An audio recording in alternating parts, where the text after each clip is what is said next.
সংকটে দেশের অর্থনীতির অন্যতম চালিকা শক্তি রেমিটেন্সের উৎস বৈদেশিক শ্রমবাজার। এর কারণ বিভিন্ন দেশে ভিসা বন্ধ বা কড়াকড়ি, উচ্চশিক্ষার জন্য নানা শর্ত আরোপ।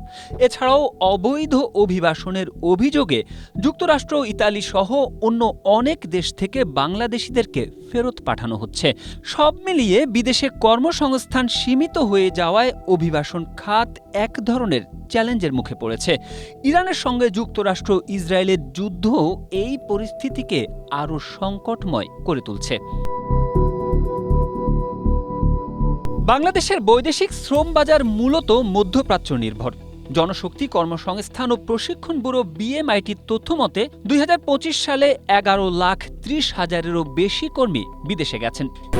স্ট্রবেরি সুপার ডটেড ও ক্লাসিক ভ্যারিয়েন্ট সেনসেশন জাগুক শিহরণ।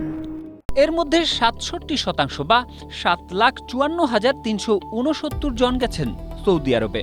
দ্বিতীয় প্রধান গন্তব্য কাতার, এরপরই রয়েছে সিঙ্গাপুর, কুয়েত, মালদ্বীপ, সংযুক্ত আরব আমিরাত ও জর্ডান।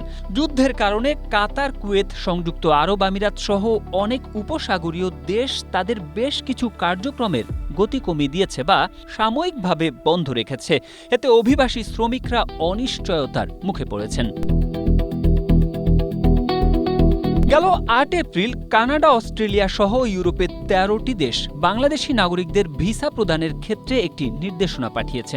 অস্ট্রেলিয়ার আন্তর্জাতিক শিক্ষা ও অভিবাসন নীতিতে আকস্মিক এক পরিবর্তনের কারণে সংকটের মুখে পড়েছে উচ্চশিক্ষায় আগ্রহী বাংলাদেশি শিক্ষার্থীরা। সংশ্লিষ্ট সূত্রে জানা গেছে, যুক্তরাষ্ট্র থেকে গেল বছরে অন্তত ২৮৪ জনকে ফেরত পাঠানো হয়েছে। এছাড়াও গেল ৮ বছরে ইউরোপের বিভিন্ন দেশ থেকে প্রায় ৪,০০০ প্রবাসী ফেরত এসেছেন। ফেরত আসাদের মধ্যে সবচেয়ে বেশি প্রবাসী এসেছেন সাইপ্রাস থেকে।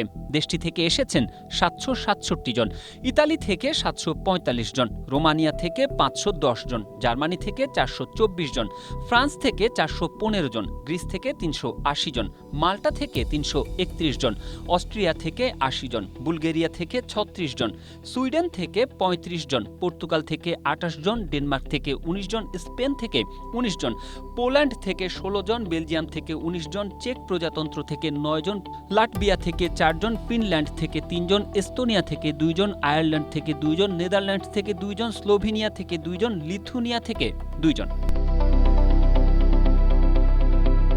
Tarique Ahmed, Asia post.